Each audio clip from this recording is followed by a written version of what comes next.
We're going to start probably on time. We have a lot to cover. It's kind of sad when you go against like Valve and others out there. Some great talks going on, but we hope that you get a lot out of this one. We ask that you please make sure your cell phones are on vibrate, and don't forget to fill out the forms at the end. We'll remind you again before you leave. The topic here, as you can see, because it's on a big projector, is we're talking about Star Wars: The Old Republic, titled "There Is Another," and we're going to talk a little bit about some of the challenges that we went up against, some of the things that we did in essentially in our production cycle to make this game actually happen, to come out and actually make there be some legitimate alternatives to the other three-letter game that need not be mentioned. In any case, my name is Dickinson. This is Rich Vogel. I have a clicker here that can make this thing go forward, and so I will. We're going to talk a little bit about ourselves here, because that's what one does at a conference like this. So I started in the business as a programmer and kind of grew up from that as a programmer to a designer, then a producer, and worked on console games for the first 5 years of my game career. And I've always been an avid online player. I played Deku Muds a lot, even was a GM of a Deku Mud. And one of the things I realized, I really love that space. Connected communities are very cool, and dealt into the opportunity to work at 3DO with Meridian 59, and then the opportunity to help before UO launched, to actually be the launch producer of UO and get that out. And then, of course, Star Wars Galaxies. And then I looked at the next generation of the Star Wars game, which is Knights of the Old Republic, which is what I'm working on right now, SWTOR, and Star Wars: The Old Republic, and it was a great opportunity for me to kind of like learn the lessons I did on other games and apply it to here. And it was a pretty long path to get to where I did, and now I'm kind of stuck on this genre because I think it's very cool to deal with connected communities, and I think it's really the future of online gaming, not just as MMOs, but connected communities in general. So proud to be here. So I'm Dallas Dickinson. I'm the director of production on the project. I'm old, but I'm not quite as old as Rich. So I've only been in the online space for about 13 years. I actually started in the casual online games, Wheel of Fortune, Jeopardy Online, and then I've moved my way along into the land of the massively multiplayer game. And then, as Rich has said, we've worked on a massively multiplayer game most recently. So the big question here is, how do you actually become a genre leader? How do you get to this place within the massively multiplayer space? And the answer is it is not simple, but these are the principles that we try to apply. The first is that you have to be able to broaden the market. It's something that the World of Warcraft actually did very effectively. It took the massively multiplayer space and made it something that millions and millions of people were interested in playing, as opposed to hundreds of thousands, which is honestly where Rich and I came from in our previous games. After that, you do need to differentiate yourself. There have been a lot of games that don't, and they're the ones that have failed, especially in this space. You need to build enough content. It kind of goes without saying, but in games like this, these games that are connected, these games that are always on, where people play with their friends, they get through content really fast. And we took this as one of the challenges. We needed to make sure that we had not just enough content at release, but that we had a plan to be updating that content consistently and keeping people really understanding why their subscription is actually worth something. We're not going to get totally into business model talk here, but really the differentiation we're trying to point out here is we are still a game that has this subscription base, and we believe very strongly that there is space in the market for a handful of these AAA titles that are worth a subscription to your players, but you really need to have content, and you really need to have it going very quickly and continue updating at all times. And it's really important to know that since this is a subscription game in a free-to-play MTX world, that they have to value it as a premium service so that people who pay the subscription feel like they're getting their money's worth every single month. And that's why it's critical for the update phase to make sure people, when they play this game, wow, I'm getting great value for our money. So again, it's very easy to say these four things. Here are the big four principles. But the question is, how do you actually do that? The first step, and I want to assure everybody that this is the easiest step, there's nothing difficult about this, is to start with the world's most popular IP. Just do that. Once you do that, and I like to joke with, in fact, I wouldn't have said this if our marketing director hadn't actually entered the room. I like to joke with the marketing department that their job was to actually walk out in front of a microphone and say, Star Wars, BioWare, MMO, and then walk away. Because that actually gives a huge leg up. And so that helps when you're trying to get into this premium level. You need to have something that strong. You do need to innovate. I mentioned you can't just release the exact same thing, but you need to be very careful about innovating. And we're going to talk about the way that we chose to innovate and why we chose to innovate in that way. You need to scale, and this is scale not just in terms of the content that we're talking about. It's scaling in terms of your team. And scaling a team, we're going to show you the numbers in a bit. It's pretty daunting, and it changes everything about your processes, about the way that you've actually structured your management, the way you even structure the teams themselves that are working on the game. And we didn't do it right the first time. In fact, we went through many, many iterations in order to get to the structure that we currently have. And then finally, triaging. And triage is a word that it's overused. I think people think of it in a very narrow way. What I really mean is you need to be looking at all times about whether the work that you're doing actually serves really your innovations and serves the core market. We made a lot of cuts. In fact, we have some of our partners from Lucas here in the room, and there were some cuts that it was painful for us to sort of decide to make. But we made it because we wanted to focus the game. We wanted to make sure that the game that came out delivered very much on our differentiating factors. So yeah, it's Star Wars. We get that. That helps a whole lot, but that doesn't guarantee you success. Again, our friends at Lucas know that they've made many Star Wars games, some of which are very successful, some of which are not so successful. There's a lot more that has to go into a game, especially when you're really trying to become a leader within your genre and space. So we're going to talk a little bit about innovation and kind of our process, our thought process as we chose how to innovate in the Old Republic. In innovation, one of the things that we want to do is we want to make sure that you differentiate yourself. Now, we don't want to act like every other clone after World of Warcraft came out, because we realized if we did that, we would not be able to reach or keep the players we wanted to keep when we initially launched this game. So it was extremely important to say, okay, what are we doing and what makes our game unique out there that's different than what any other experience that people are going to play our game? Now, we didn't want to recreate everything because we are an MMORPG, which means we have to have a core foundation of an MMORPG. So we wanted to make sure that when people who played these games get into our game, they would feel familiar with the game mechanics right away. Yeah, there's a reason that people don't take a first-person shooter and remove the shooting. It's because it's a first-person shooter. And so we took that as a tenet. We are making an MMORPG. We need to keep a lot of that core. So one of the things we first do, and this is something that Blizzard talks about too, and it's also something that was our core philosophy going into our game way before Blizzard talked about it, is to make sure that we go for our core audience first. They are our influencers. They're the people that are our early adopters in our game. They're the people that are viral, because this is an online game. They're our viral connection to the community. And it's very important that we make sure that we treat and aim our target audience carefully in this game so we can get them into the game early, establish the economy, establish the base, establish the life, I call it, the heartbeat of our game. And that's going to come from your core audience. So we went after that first.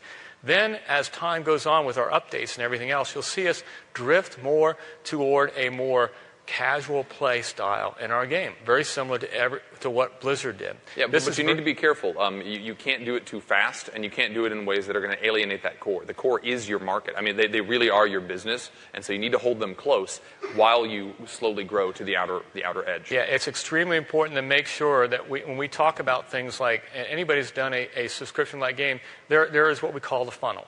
And the people coming into the game needs to be constant. And the levers that you use for that is acquisition, retention, and reacquisition. And you have to make sure that retention, which, by the way, is cheaper to keep people than to acquire people, is very important. That's why you never want to piss off your core and as you're moving towards that more casual audience. So you have to be very careful how you prioritize. One of the things we did is we looked at what the core is in MMOs traditionally. And we wanted to know, what can we add to that core baseline?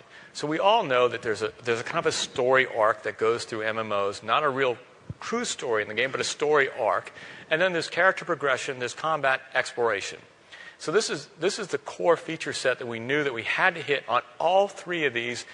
And we wanted to take something more, and we wanted to look at, so what is the audience, and this is the Bartles 4 for anybody who doesn't understand, what is the core look for in these types of games so we don't alienate them right away and make them feel familiar. The socializers, we want to make sure we have a really good mechanics in the game that support crafting and healing and other things that are kind of sort of non-combat related. We want to make sure that the killers in our game have good PvP to play. We wanted to make sure that the achievers have a really good level-based system where you have cool loot, and it's all about that. And we wanted to make sure that the explorers in a big world have points of interest and side quests. So these things are very important to make sure our holistic core was solid. And everything, including all our game design, always look back and say, are we hitting this core MMORPG feature set?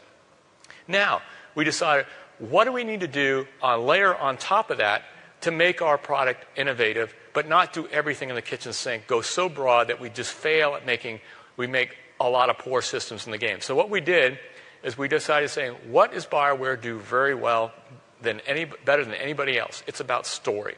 So what we said was, we're going to innovate and put the fourth pillar in our game and put story in our game. We're actually going to do it with total voiceover, not only the NPC, but the character voiceover. Kind of like what I tell to people is, it's kind of like what talkies did to silent film.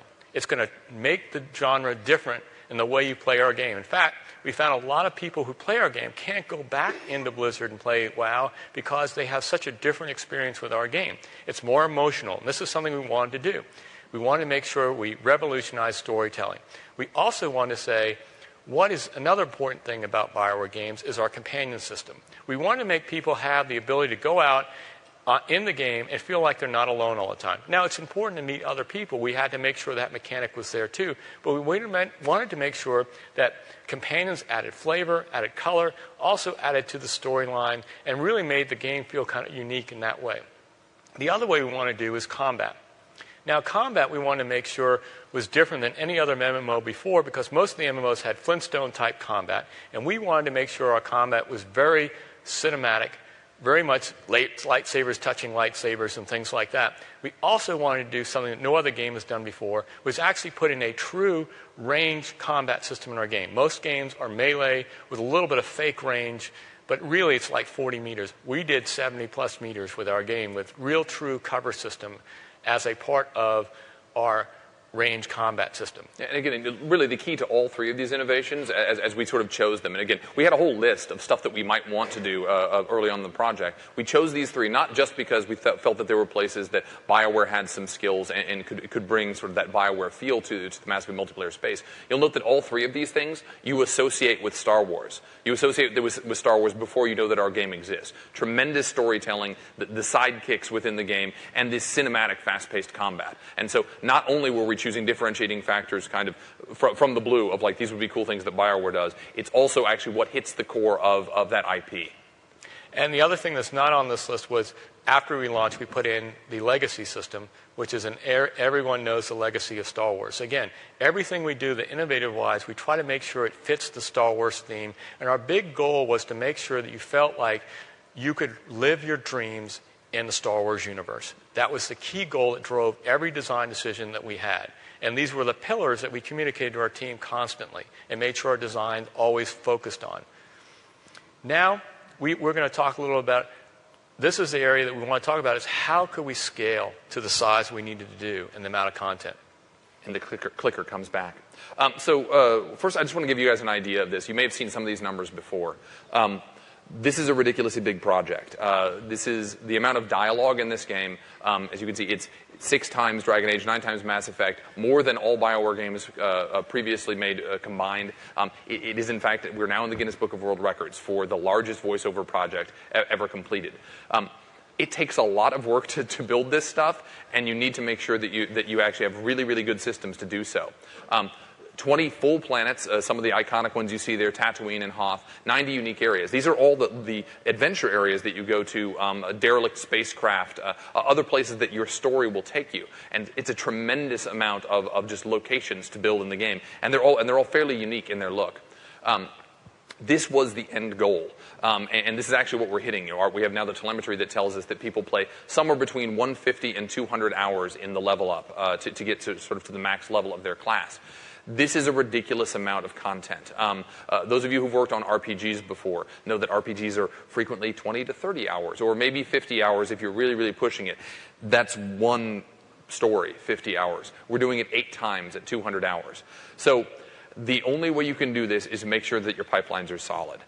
We had, again, a leg up here. The hardest part, the longest pipelines, were the ones that BioWare already knows how to do. We have a tremendous writing pipeline, a tremendous VO pipeline, in fact, a great localization pipeline. So all of the stuff that actually kind of bites other groups in the ass when they're trying to build a game that has this type of content, we knew this stuff, and we knew how to get it done. We knew the schedule and the timeline you needed in order to get your writing done early enough for all of that stuff that has to happen on top of it. We also had a tremendous art outsourcing pipeline. Rich is going to talk a bit more about that. That's something that we sort of brought in, I should say. Rich had some great experience, and I had some great experience at Sony, where we had done this exploration into how to create large amounts of outsourced art. And then our environmental artists, they also kind of really got into the mindset early on of like how to iterate very quickly and to get these planets built out. Some places we didn't do so well. This isn't a full post-mortem, so we're not going to go into details, but we had some very bad technical issues. Our build pipeline was horrible. This was impactful not just to the developers, it was impactful to QA. We had difficulty getting builds in front of QA that were in fact solid builds that they knew that they were testing against the true latest, greatest code. This killed us, and it honestly is one of the biggest problems. We're still finally figuring out all of the solutions today. Same is true of some of the designer tools that we have for our data table management, string table management, scripting. Again, these are less impactful. I should say the third ones, or the second, third, and fourth ones are less impactful. The build pipeline was impactful throughout the process. As I say, we spent a lot of time trying to refine it and get it better, but it wasn't perfect, and it actually, it caused a lot of pain in the studio. The goal here is to actually have enough content to obscure the horizon. And what I mean by that is we've all played games, specifically massively multiplayer games, where you play the first 5 levels, 10 levels, and they're awesome. They're really highly polished. You can tell that a lot of time and love and iteration went into making this experience great. And then you fall off a cliff. You literally, you can feel it as a player. Obviously, you were in the games industry. You probably feel it more quickly because you know what's going on. But the players, the ones who are maybe not quite so locked into how game development works, they feel it as well. I just stopped getting quests at level 10. I just stopped seeing the level of polish in the areas when I left this zone. It started to get a little buggy and glitchy. And we knew that, especially with a game that is so much about the storyline, is so much about having this engaging, emotional piece that pulls you through, we couldn't have that happen. So not only does the first 5 minutes need to be awesome, it actually needs to go all the way through. If you don't have a climactic storyline that actually pushes you through, we sort of have 3-act structure. And if the third act doesn't hit you with the power of like great cinematics, great story, we actually have failed. And so we had to spend a lot of time making sure that those pipelines worked so that we could achieve this goal. And how you do that is by scaling a team. So we're going to show you some numbers here that are kind of terrifying. We haven't said them publicly before, but anybody who actually looked at the credits could have figured this out. So show us the numbers, our credits Rich. run 15 minutes, which is scary enough in itself. I had the task of putting that together, and let me tell you, if you ever do credits, it's like really interesting. I'll have what to say in the game. All the politics comes right out. One of the things that we had to do is we realized as we go through, and I'm going to talk about each one of these things, what we had to basically do to develop the content that we talked about earlier is in order to manage this, we had to have 30 production people. These are producers, DDs, which were director of development type people, and also PMs, project managers, to help support the team. We had 75 designers. We had 80 engineers working on this project. We had 40 engineers in platform and management because we had to build a platform to launch this thing. And we had an audio. The great thing is we had LucasArts do the audio for us, but we had to, and they had a big team on top of that, by the way, is not included in this.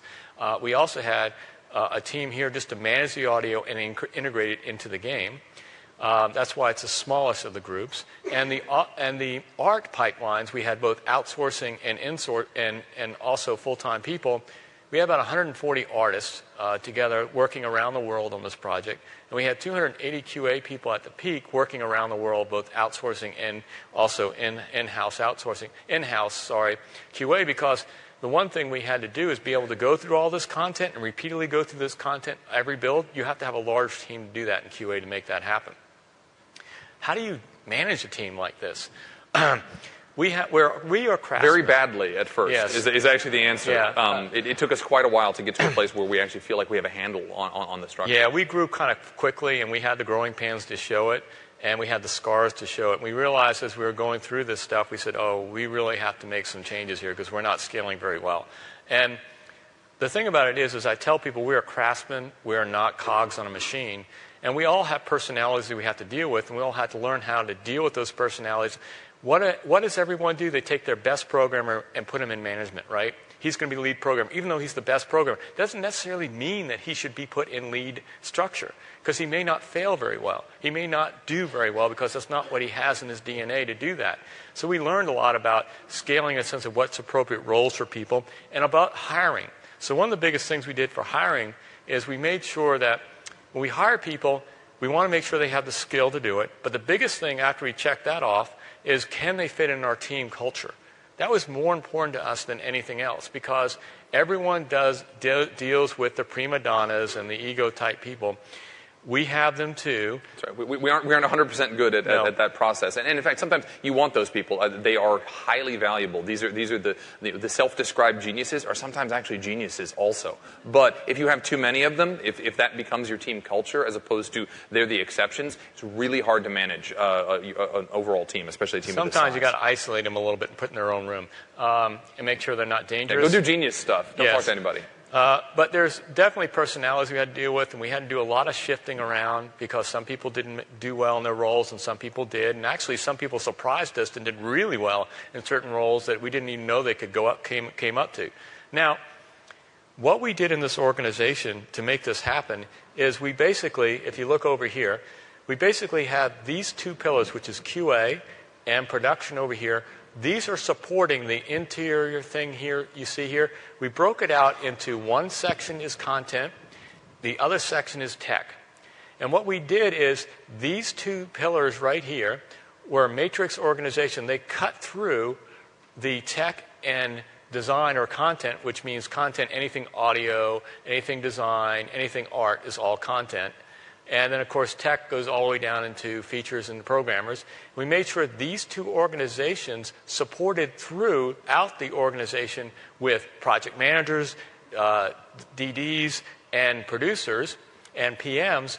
And QA had embeds working with, and we'll talk about how we broke all this out into strike teams to make sure they supported, to make sure they supported the core group here. We learned that this is actually helping us scale a lot. And we'll talk about a little bit how the matrix management works in later on in the presentation. But then we learned there was something we needed more as we grew because we were such a big team, is we actually had, this is what I call checks and balances on quality and direction. So quality was QA and direction was the PMs to make sure everyone is stepping in the right direction. And then technically, we wanted to make sure that we didn't go down the wrong path. By the way, we did. Yeah. And this is why we formed this group, so we didn't do it again. This is the structure today. This is not the structure we started out with. And in fact, the last one to come into this was the tech director group, because we had a lot of people working on really important stuff, really cool features. They were not being brought back into sort of the reality of how to make this all scale within a massive multiplayer engine. And so we developed a full group who really were just the auditors.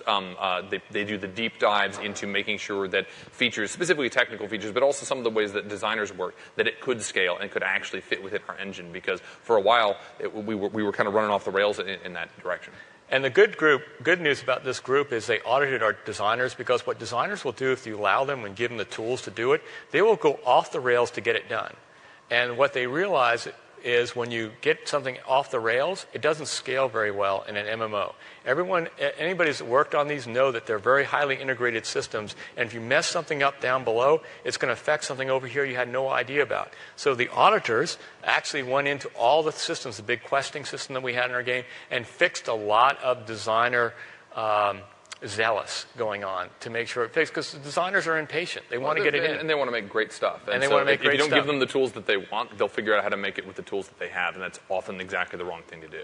So this was a very good addition. I highly recommend anybody doing this in a large team environment to make sure you have your checks and balances on your schedule, quality, and tech. So when we started, that's not how we did it. when we started, we kept our discipline. We started totally agile. So we picked up agile. We had all the managers trained in agile development. We got Mike Cohen to come down, and we went through the workshops and all the training and everything.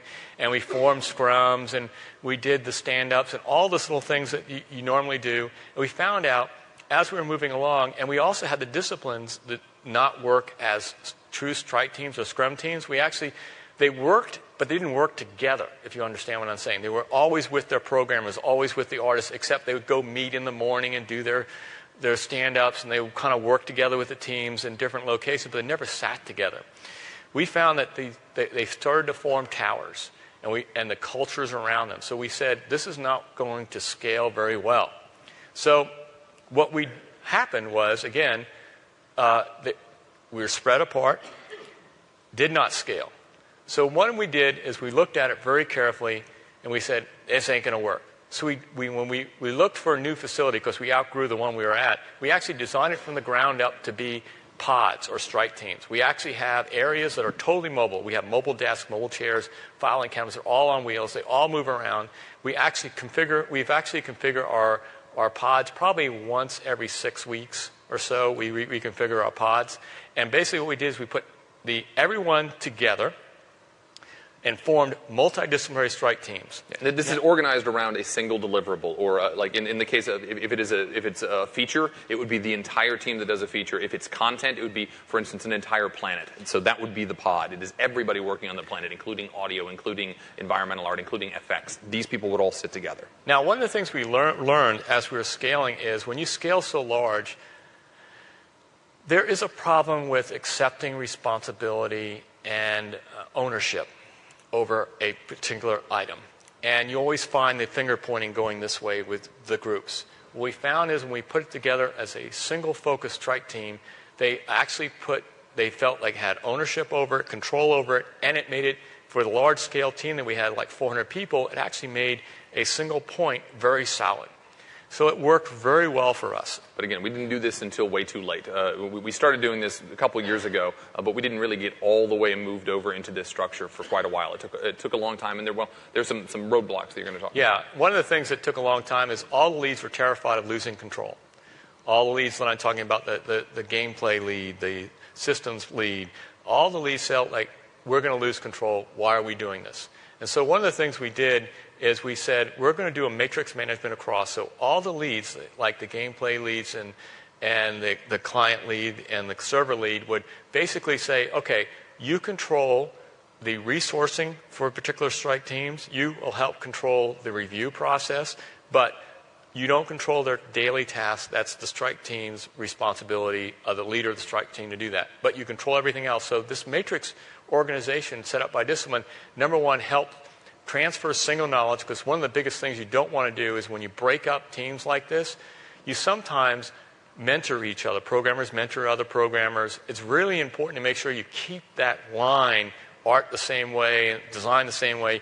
You have designer lunches or programmer lunches. You have different feedback loops so that you don't lose that core knowledge, and you make sure that sharing happens across your teams. Is very, very important, because if you do this too much, you'll lose sight of that. So what we did was we wanted to make sure that that's the other responsibility that the leads had to do. They can meet with their teams and go over things and do white papers or postmortems, other things like that, to help provide an outlet for making sure that artists feel like they're artists and they can talk to other artists and things like that. It really worked out well. And it basically was a 180 flip from what we started with. When we started, the team, the discipline teams were all co-located, and they met once a day with their cross-disciplinary groups. And we just did the opposite. We got the cross-disciplinary groups actually co-located, and then the discipline teams could meet, maybe not once a day, maybe once or twice a week, and they would get all of that feedback and knowledge they needed, all of that touch. But the deliverable was the thing.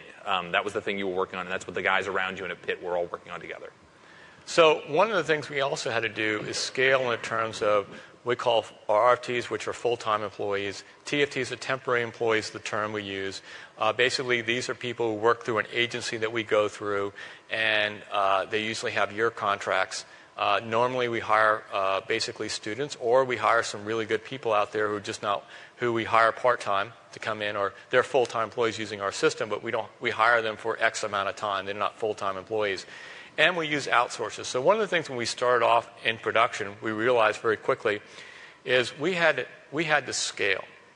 But we wanted to scale in a way that's very smart. We wanted to scale that we could do it quickly, and we wanted to be able to scale so that when things are done, we can pull off as the transition of products go from production to launch. There's different aspects of what people do, and they change over time. So we came up with a process where we went to schools, and we look at the best cohorts coming out of those schools for art and design, and we hire the top 10 or so, and we put them on for a year. They get their year experience. It's great for their resume.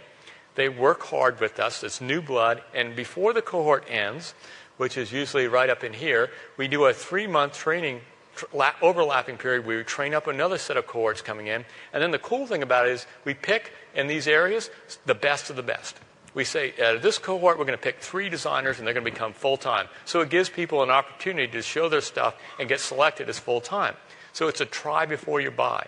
But it's also clear to them, and I think it's just sort of in terms of HR management, it's very clear when you hire these folks that it's a contract position. And I've worked as a contractor. I think many of us have worked as contractors. It's a very clear deal, and it makes it a whole lot simpler for everyone, as well as emotionally better when the end of the term is up. That some people got pulled in, not everybody did, but it allows us as an organization to grow more slowly with the best of the best. Absolutely. So on top of this, we pulled outsourcing. So we not only had outsourcing for art, we had outsourcing for QA.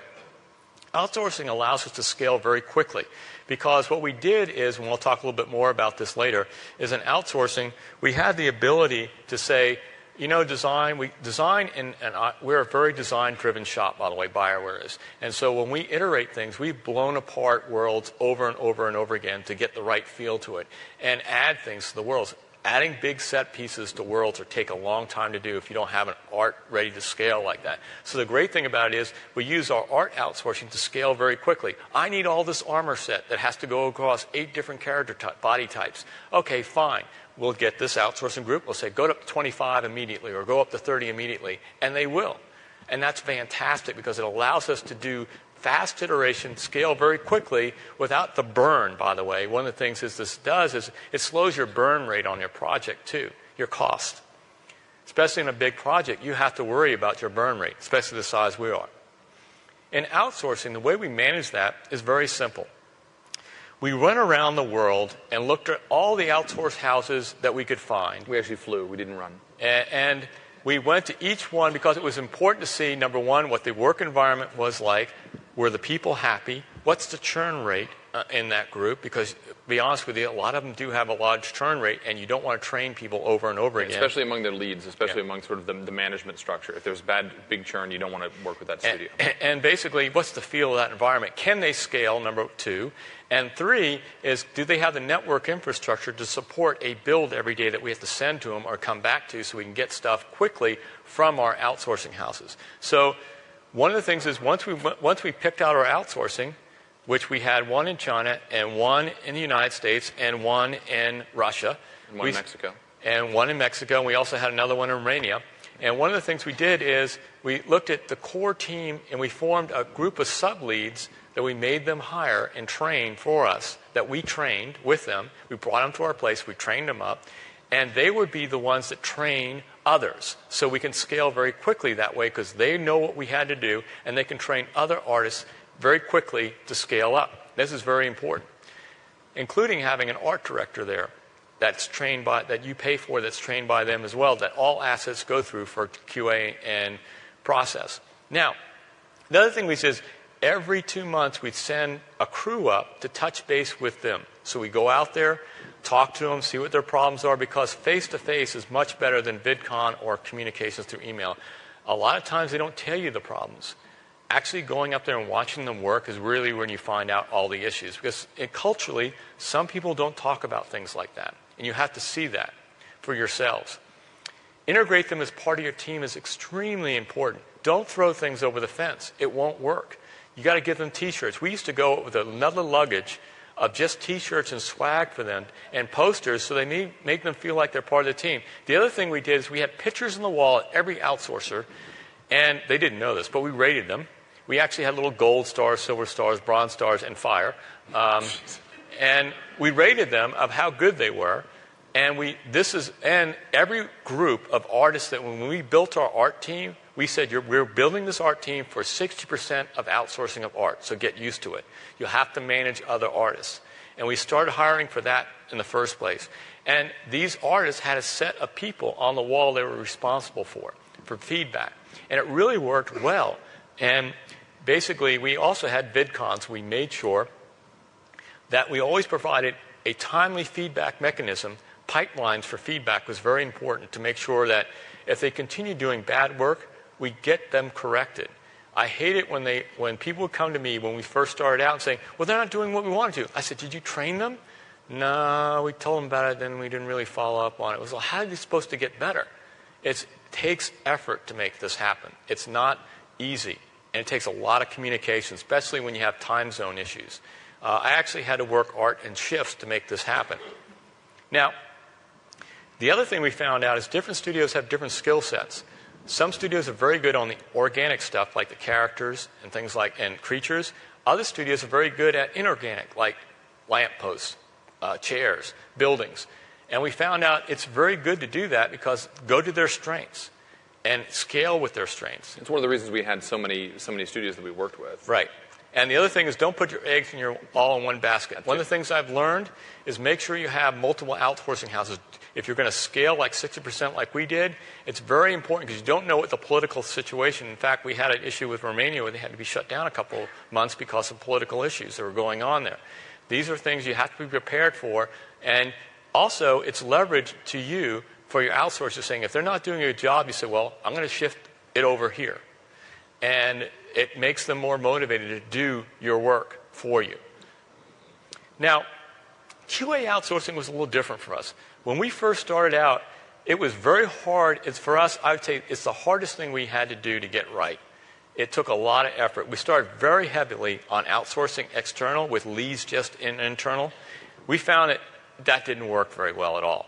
Because what we found is most of the outsourcing houses that we're using just couldn't get what the quality level of gameplay experience that we wanted to get out of QA. So we had also a lot of technical hurdles. When we send out builds of like 20 or 30 gigs, out to the outsourcers, it takes them almost a day to load it. So we wanted to make sure that they had the technical infrastructure there, but still it took up to 6 to 7 hours and sometimes a day to go out get the build. So we lose that time. So what we found out very quickly is we use QA for regression testing because you see how big our game was. We had 1,600 hours of content we had to test, plus all the features that wrap around that. They're very good at regression testing, so we actually use them for that. So every time we make a change, especially in MMO, everything is connected, we use them to do that. We also they weren't very good at play testing the game. So we had to work very hard to get them up to the level, but they still never got up to the level of our internal testers. So we grew our internal testers into embeds. So we had QA embeds that wrote all the test plans for the particular pods, and they were responsible for the outsourcers to test them, as well as our people inside the company. We had a core group of team that was just there as a strike team to use whatever we wanted to do with whatever published we had. So we found out a good balance for us is more like not 10% inside and 90% outsourced. We found out a good balance was probably about 70%, or in this case, probably 65% inside and then 45 or 35% outside was a good mix for us. The other thing we did is talk about how we scaled our production side of things. I'll let Dallas talk about that. Yeah, so this is really it's a rule of thumb more than it is anything else. You will have variations within your studio and such, but this is what we've kind of landed on in terms of if you have more than 15 developers, and this includes designers, programmers, in fact, and sometimes UI artists, all working on particular one of those scrums, one of those little those pods. You need at least one production resource for them. This number is what we work with today. This is where we started. It was ridiculous. It was just, we grew really fast, and we didn't grow the infrastructure to handle it fast enough. And so we very quickly found out that things were dropping through the cracks. I think we bought into a little bit that if you hire senior enough people, they don't need producers. Yeah, that doesn't work. And so this is where we were. We now, like that, the 15-to-1, it is a rule of thumb. The reality is we have senior people who can run 25 developers, and that probably means 2 or 3 big initiatives that are being worked on by these sub-teams. Junior people are sort of associate producers that we bring in, our associate PMs. We start them at 10 and see how much they scale. It's not the only thing that I grade my people on, but it's one of the most important ones. It literally is, how much do you scale as a producer? How many balls can you juggle at one time in the air? We've actually taken on a mix of, these words are probably different in the studios you work in. DDs within the EA culture are development directors. PMs, project managers, they're actually kind of in the same chain, but usually a little bit lower level. And then producers. And we use them for very specific things.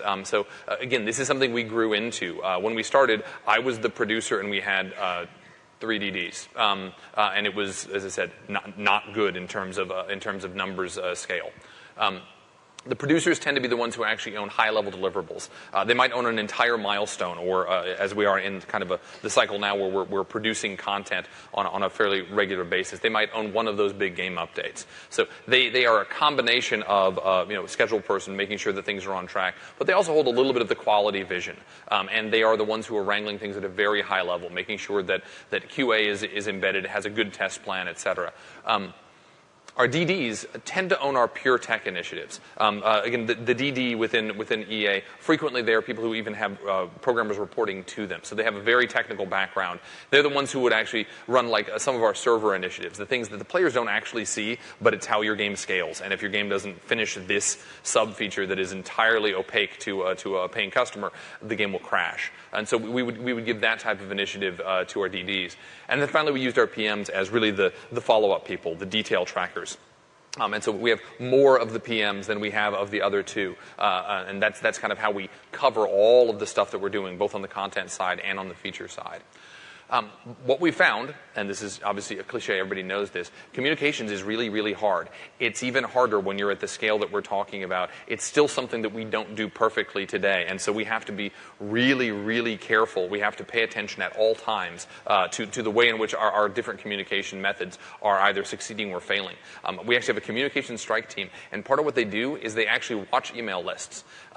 If you just sort of do a query on all the email lists that have ever been created because someone says, oh, we have a meeting that happens once a week. We should have an email list for everybody who attends that meeting. We can talk about all that stuff.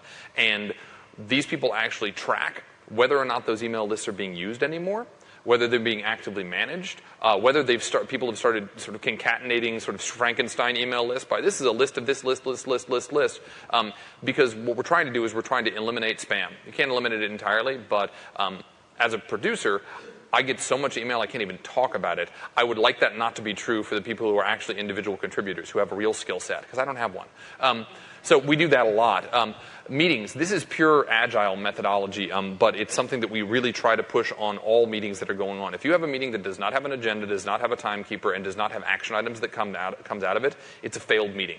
And we really push that hard.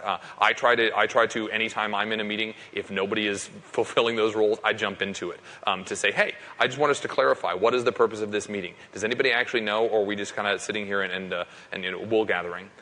And then finally, the wikis. This is just a funny thing. When you have a team this size, all of us are vaguely technically apt. People start building wikis because it's a really cool way to have information that can be shared. We had at one point in time 3 different software packages running different wikis. So, like, someone was like, "Oh, we're going to use this one," and it was ridiculous, and they would not link, and one would just, it's like those sad blogs where a person was like, "I'm going to start a blog," and they would like write one blog post, and then 6 years later you look back at it. So we had those wikis, and so the same communication team does that as well, and that's brutal. I hate that. But these are people in my production structure who also have day jobs. This is the thing they do for fun because they're that kind of mentality. That's what producers do. They're like, "I'm going to go clean up all the wikis," and I'm like, please, that's awesome. Yeah, please tell your therapist I'm sorry. We also have changed our tools several times, and we've done so explicitly because we found that at this scale, certain tools were great for one purpose, they were not great for another. In the last 6 months, or a little bit more than that, of the project, we stopped using Handsoft. Again, we were an agile company before that, but we found that we were so much into the triaging of bugs that was a significant portion of our work, that even though we still had some new work, new feature work, working in those two different places was sort of schizophrenic for our developers. So we just stopped using it. I mean, we didn't stop using it entirely. Some people who had longer soak projects still going were still living in Handsoft. But everybody else, significant, probably 75% of the studio, just started living in DevTrack. And we kind of Frankenstein DevTrack to support new dev as well as bug tracking. Wasn't a perfect solution, but it was something that we had to do at the stage of the project we were in. We couldn't rely on the integration of Handsoft with our bug tracking software. It wasn't ideal, and I've been told that it's gotten better, and so we're kind of reassessing now because we've changed what we're working on. But as we finalized the game, we had to do this, and it was a big change for people. Changing processes. This is the thing that probably there are probably little dolls of me in the studio that have just needles right through the eye, because I do this all the time. I take my team and we look at what our processes are, and we say, where are we failing? Where are we running into sort of repeated fails? We have bugs that keep creeping back in, even though we know we fixed them. We're going to fix that process. We're going to change that process. The processes change a lot. At some point in time, I'm sort of hoping that the studio will understand that iterative development of a game also means iterative development of processes, and that's actually healthy. You need to embrace the change. It's not there yet. There are a lot of people who are very, very resistant and upset whenever we change a process, and they write giant screeds against, like, every time we change a process, it ruins, Jesus kills a baby or whatever. It's like they just blow it out of their, like, it's crazy talk, but it is a cultural thing that I'm trying to make sure our studio understands. You have to change your processes, especially when you're at this scale.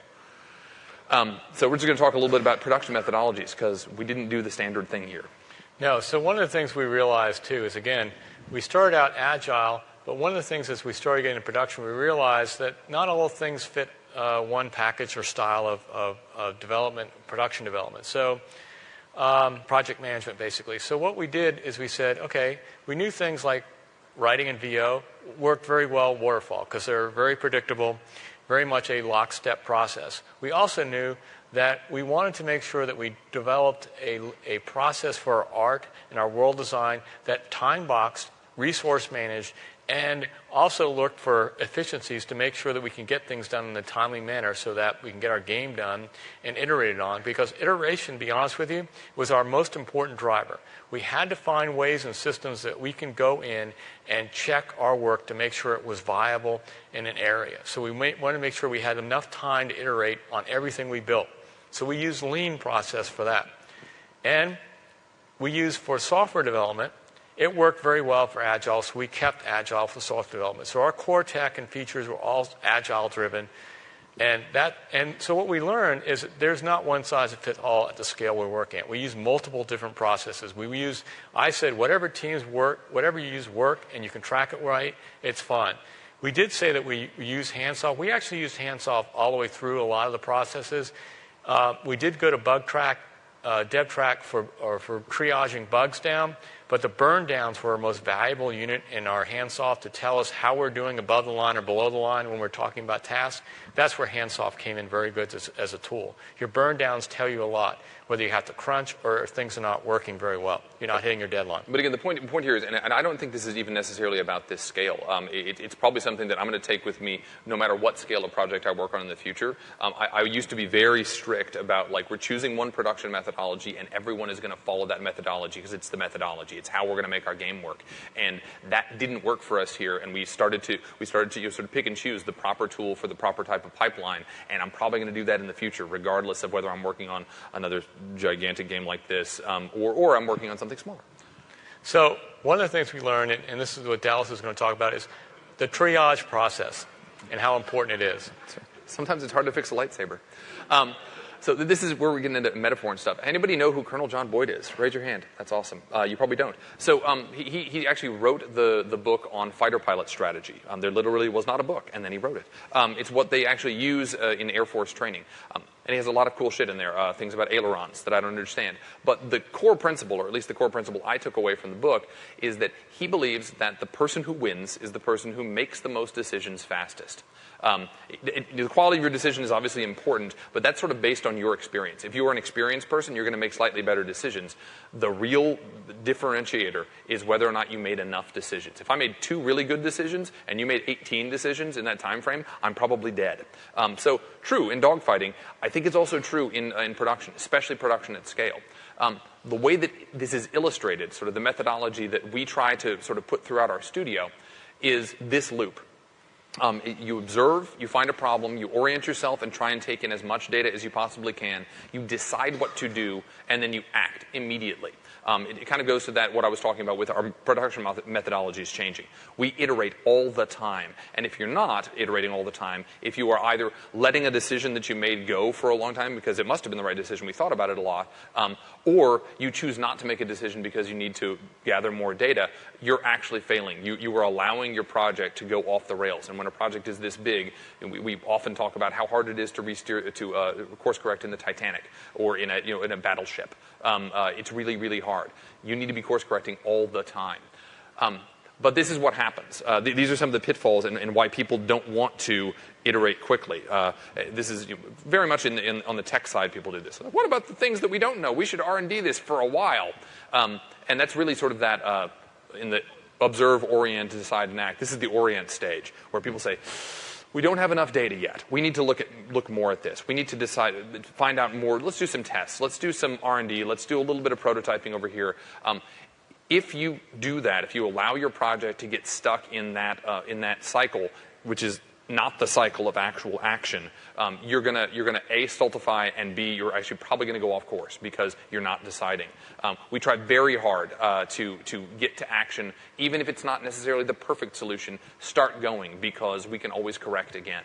And it leads to this, which is a thing that you've probably seen in slideshows before, and so I threw it in there. It's the worst phrase ever. I'm a terrible person. The other piece, and this is kind of the flip side of that, that we found, is history is very useful. Again, those of you who are project managers, you know that this is how you figure out, like, a person or a team's actual velocity, how much work they can get done in time is based on their historical velocity. Really, really important. Where history starts to become a problem is in the post-mortem process. I have been in post-mortems, and certainly even on this project, post-mortems that last a day. And you come out of it with a list of 45 action items. And guess what? Nobody ever does them. You spend a full day of a lot of people's time kind of analyzing and saying, what would have been the perfect way to have done that? And you know what we should do? We should look at this. And that is not useful. As a rule of thumb, again, I like postmortems to be an hour long. If it's more than that, it's actually 2 postmortems. You need to figure out how to break it apart into these people should talk about this system that needs postmorteming. These people need to talk about this system or methodology that needs postmorteming. If you come out of it with more than 3 or 4 action items, you're not going to do them. It's just the list is too long, and you won't get them scheduled, and other stuff will come up. And again, this is really the other end of wool gathering. If you're doing this for too long, you're not actually observing the new problem yet. You are sitting there between having acted and then finding what the new problem is, and to make changes for. So the big deal here, and this is true of all projects, not just projects of this size and scale, is that it's hard to ship a game. There are all sorts of things that get in your way, things that can derail you. At this scale, it's a longer road, so there are many, many more of them. And so what we try to, again, keep our mentality about that iterative process, because you want to solve your problems as quickly as you can, and you always have to keep your eye on the goal, which in this case is roadside assistance for the dude who went off the road. The goal is to make a great game. It is to make the best game you possibly can with your resources, your time, and your budget. We are aiming for the AAA title, the AAA-sized MMO, but it's the same methodology here wherever you are. You need to identify those problems and iterate as quickly as you possibly can. Don't let them sit. These are different tiers of our triage process that we're going to just kind of talk through a little bit of. So one of the things we did is, when we first did agile development, no one ever talked about the roadmap. They always talked about what's in front of them or the backlog. No one really put it all together. And so one of the things I had to do is I kind of thought about it, when you do Agile, you're so close to the weeds that you don't see where you're going sometimes before it's too late. So what we did is we developed a release schedule, I call it, which where every 6 months we look at our current backlog and put it together in a release schedule for what we want to do. This is number one, to get rid of the risk that we talk about in this project, do them up front and early, prototype, develop things that we can get the unknowns known fast as we can. So what we did is in the first release, we did our first playable as our first release. It was 6 months of work. We broke it all down. We figured out that after the end of 6 months, we had a playable deliverable called the first playable of our game. And what we did is we took vertical slices of different things that are risky, and we put them into a 6-month cadence. In that cadence, we basically had 7-week milestones. Now, 7-week milestones were made up of 2 sprints of 3 weeks in duration. So it then led to a 6-month... And then a bug fix week. And a bug fix week. That's how you get to 7. And the bug fix week is when you pull everything and you do the integration. We know integration, by the way, takes longer, so that's why we do 2 sprints, because we integrate at the end of sprint 1 and we integrate at the end of sprint 2. And we also, when we put it all together for release, we actually bug fix it. And we also did something near the end of the project. We formed a Death Star. The Death Star is where the director of game, where all the top tiers you saw in that first organizational chart were sitting in the room together. And what we did is we brought everyone to us to explain where they are. In the background of our room, we had a board that was like 20 feet across and had magnetic strips of different things that were outlining what we needed to do to final our game. And they were tracked daily. We were moved across the board daily by the PMs and the producers that were responsible for the different strike teams that we had going on. Remember, if you have 15 people on a strike team, we have up to 40 strike teams running at the same time. So we had to make sure all that was gathering together, and we had this huge punch list that were on the walls of different groups that would come into the Death Star and present where they are. And we did this every single day before we launched. Like 4 or 5 months out, we went into this plan, which really helped us. Everyone was together. They came to us, and they went to us and explained where we are. And we triaged in that room. That's including bug fixing, too. Now, the 6-week or 7-week plan gave us the resolution that we needed to do the 3 weeks, that we needed to do the daily triages that we had. All this was running concurrently till we finished the game. And really the whole point is at each scale here, you have to be cutting. Yes. You have to be triaging. You say, hey, this is our 6-month plan. Looks like we're going to miss something. We need to actually talk about a major feature or a major piece of content that is not going to make it. And if you're disciplined, you actually cut it. Or if you're undisciplined and are working on an MMO where you can do shit later, which is what we did a lot of, you're like, put it in the backlog. That's post-launch content. But you need to at least do that. You need to take it off the table. And we do that at each of these steps. When we're doing our 7-week plan, our milestone plan, what do we want to do? Oh, wait, it's twice as much as we actually have time for. Now, can we actually cut this stuff? Can we really cut it? Let's really cut it if we can. We were pretty brutal about this, certainly during the filing process. Yeah, it's very important to cut your babies in half early and often, and it's very important to also make sure that you don't do nice-to-haves, right? That's what everyone wants to have. We made people cry in Death Star many times because of that. And the reason He's saying that like he enjoyed it. Yeah, I did. Because he enjoyed it. Because I just love them, because you see them how upset they get. I got to have this feature in or we're going to die. No, you're not. Just give me that particular feature and we'll see where we are. But the issue is everyone's passionate about their systems. We understand that. But at a high level, you have to triage. You have to triage often to make your goals. The problem with Agile development, a lot of times I've seen, is you put everything in the backlog that you can't make in the milestones. You don't realize how big your backlog is because you're not looking at it all the time, and it's huge. Your epics, by the way, can be very huge. So we realized, especially in the scale and the time frame that we're working in, we really had to manage that closely. To the end, we actually did daily triages because it really was about bug fixing at that point. So we basically said, what's our A's and B's? What's our C's and D's? What are we going to put in this particular build for beta testing that we would want to do? And we actually did that on a daily basis. Yeah, we actually do something that's interesting. We do a tiered triage, again, with a team this big. We have actually had to give ownership of not just the work that's being done in a particular sprint, but actually the bug backlog on those strike teams we mentioned before. So the QA lead in that strike team, the product owner of whatever that feature or piece of content is, and and the producer or project manager who's assigned, it's their job to keep that prioritized and actually keep people burning through it. We had some teams that were very good at that, some teams that were less good at that, and it really kind of had to do with how strong the producer was and whether or not their actual product owner or lead had that sort of triage mentality. And so their job was to keep that stuff going as much as possible and then raise up to us in the Death Star any place where they needed sort of a higher level call, where they're like, well, we can't get this done in this sprint right now, but I think you guys really want it, do you? And they'd bring that to us. And so that would be the next tier of the triage, and we would do that also on a daily basis, is sort of the second tier, the stuff that bubbled up. It's really important. We didn't have enough time to talk about this, what done means. Done in a lot of different areas means acceptance by a product owner in QA. It's really important because most people think done means something else, and it's really done in phases. A lot of times things don't fit in a perfect milestone. I wish we had time to talk about that. But the key thing here is about cutting and scoping all the time. It's important to think about everything is on the table except for your core. You got to look at your core. Always evaluate what you're cutting to, how it affects your core. There are certain core features you have to launch with, or you're not competitive. You always have to look about how it affects your core all the time. And what your core, all the requirements that are affecting your core have to make your decisions in triage. And then again, cutting the nice-to-haves early and often are key to doing good triage. And triage is really what breaks, in my opinion, the low-quality games. What separates them from the low-quality games to the high-quality games. And again, what is this all about, to be very honest with you? What we've all been talking about for the past 30 minutes, it's about scope, quality, resources, and time, and how you balance that out through especially a project that took 5 years to build, how you balance it out to get done and not dabble all the time. It's all about trade-offs. It really, really is.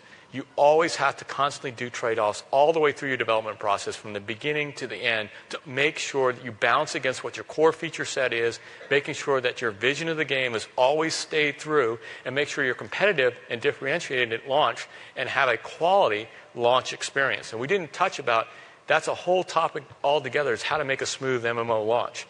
The things we did were all based on this thing about scope, trade-offs we had to do, resources and time we had to do, and all the balancing after we did it. And that's what brought us together. So we're running over a little bit, but this is the last session. We actually have a little bit more time. So if people want to ask us questions, please feel free to come up and answer. Thanks. Thank you.